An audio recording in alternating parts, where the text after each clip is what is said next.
Points prop. What do you like best for tonight? Some really interesting options, including, and it's basically at even money, minus 105, but Al Horford, 11.5 for a bounce back. Yeah, that's where I was first looking. I don't really love it. Like, I think Horford will play better, but I think that number's kind of right for him.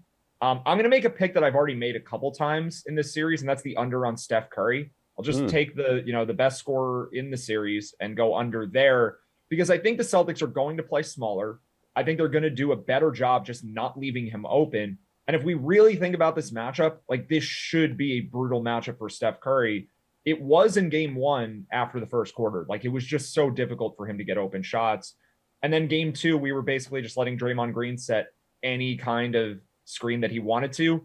And I can't anticipate that happening again in game three. I just don't think Curry can get the shot attempts up when defenders like White and Smart, and even Pritchard to some extent, maybe Brown a little bit too, like they're just going to be in his face all game. I think as the series goes along, Curry's just going to have to pass more because he's obviously the main guy on this Warriors team that can score. And especially now with Klay Thompson clearly just, I mean, I already thought Klay Thompson was overrated.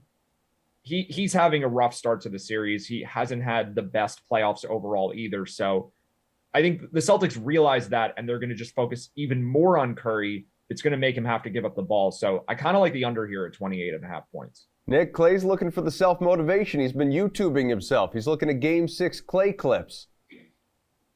I like Klay to have a big game at some point in the series. I'm not quite confident enough that it comes tonight. I don't think he's going 1 of 8 from 3 again. And you know, I disagree with the sentiment that he's overrated. I think he's certainly benefited from playing alongside Curry and playing in this system. There's no doubt about that. But you know, he's essentially a 3-point specialist. You know, you don't necessarily think of him as this like Kyle Korver type because his game, at least pre-injury, was a lot more diverse than that. But players like that, when you're that 3-point reliant, you're going to go through swings. You know, there's going to be nights where you go 1 of 8. There's going to be nights where you go 8 of 12. You know, like he did in that, I think it was 8 of 14 actually in that closeout game against Dallas. But I think Matt is spot on the Steph Curry prop.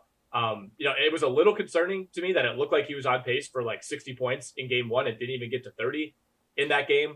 You know, had Boston not had so many just kind of mental lapses, confusion on defense, I don't think Curry has the quarter that he did to begin this series.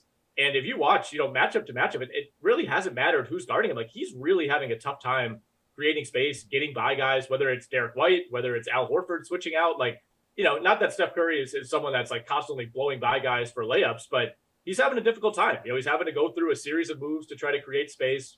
And I think, you know, with the series shifting to Boston, Matt made a great point. You're not going to be able to get away with Draymond Green getting a running start from half court and just like bulldozing as many guys as he can, you know, like Orlando Pace. So that's something to keep an eye on. I think that number is a little bit too high. And I also like Jason Tatum. You know, this number is, it's goosed a little bit to the over, you know, 27.5 minus 125. But Tatum only played like 30 minutes in game 2 and clearly would have gone for probably 30, 35 plus over the course of a like normal game where it's not a blowout. I don't think this one's a blowout. I think he probably plays close to 40 minutes. And that's, you know, for a player of his caliber at home, that's more than enough to go over 27.5.